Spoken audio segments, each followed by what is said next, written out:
Halo, selamat siang semuanya. Saya Nick Surya Praja atau biasa dipanggil Nick. Pada kesempatan kali ini, saya diberikan tugas mata kuliah komunikasi politik untuk menjelaskan terkait gaya retorika calon presiden di Indonesia. Capres kali ini yang akan saya pilih adalah Bapak Anies Baswedan. Ada beberapa hal yang saya amati dari retorika beliau. Pertama-tama, mari kita simak cuplikan video ini. Anda berada di tempat ini, hitungan kilometernya panjang, tapi sesungguhnya Anda 0 kilometer dari Ibu Pertiwi. Inilah yang harus dikembalikan. Inilah yang harus menjadi pegangan kita, bahwa republik ini tidak didirikan dengan perhitungan ongkos, untung dan rugi. Republik ini didirikan dengan janji untuk seluruh tumpah darah Indonesia. Oke.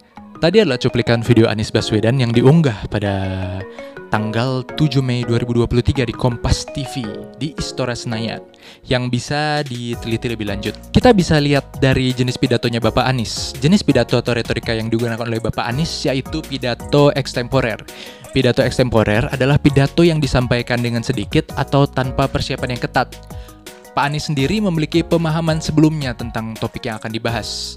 Anies menggunakan beberapa catatan atau kerangka pidato sebagai panduan, tetapi sebagian besar pidato yang diungkapkan itu diungkapkan dengan spontan jika kita melihat video itu.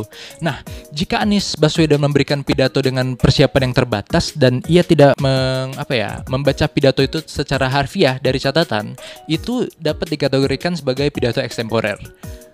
Lalu, saya menganalisis retorika yang digunakan oleh Bapak Anies.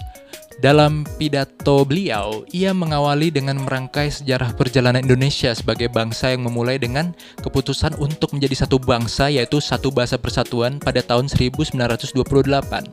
Ia menyoroti 3 tahap penting dalam perjalanan bangsa, yaitu menjadi satu bangsa, menjadi satu negara merdeka, menjadi satu kesatuan wilayah, dan mencerminkan perlunya adanya kesetaraan dan pemerataan kesejahteraan di seluruh Indonesia.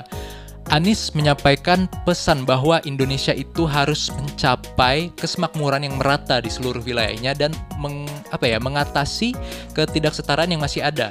Ia juga menekankan bahwa pentingnya pertumbuhan ekonomi berkualitas, perlindungan lingkungan, dan demokrasi modern, sambil juga mengajak semua pihak untuk bersaing secara jujur dalam kompetisi politik tanpa melupakan nilai-nilai kebangsaan dan persatuan.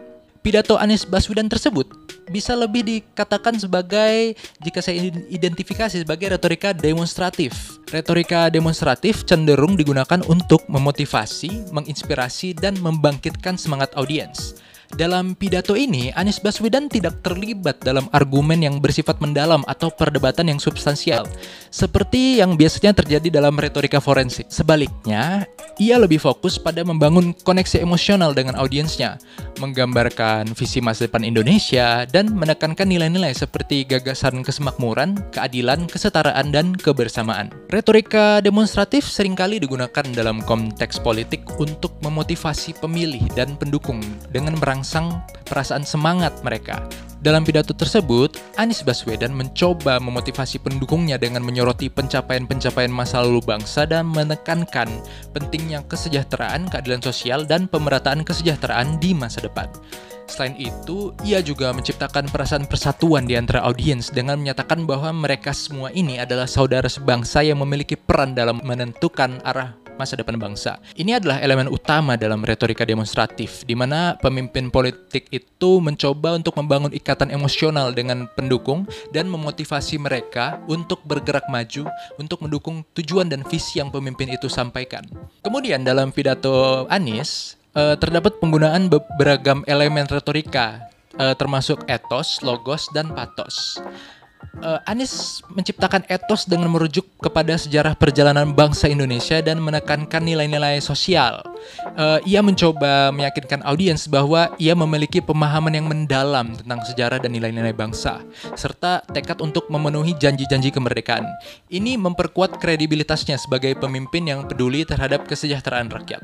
Kemudian, ia menggunakan logos dengan memberikan argumentasi tentang pentingnya pertumbuhan ekonomi yang berkualitas, perbaikan lingkungan, dan demokrasi modern.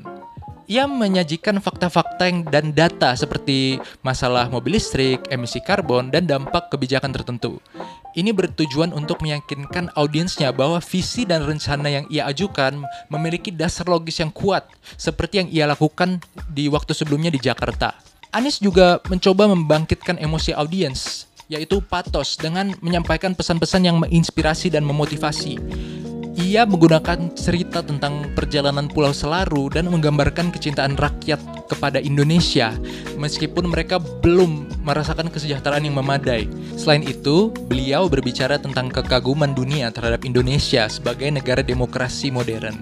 Ini bertujuan untuk membuat audiens merasa terinspirasi dan tergerak untuk mendukung visi masa depan yang ia sampaikan. Oke, mungkin cukup itu saja tentang retorika politik Anies Baswedan yang saya analisis. Lebih dari kurangnya saya mohon maaf. Terima kasih sudah mendengarkan. Wassalamualaikum warahmatullahi wabarakatuh. Dadah.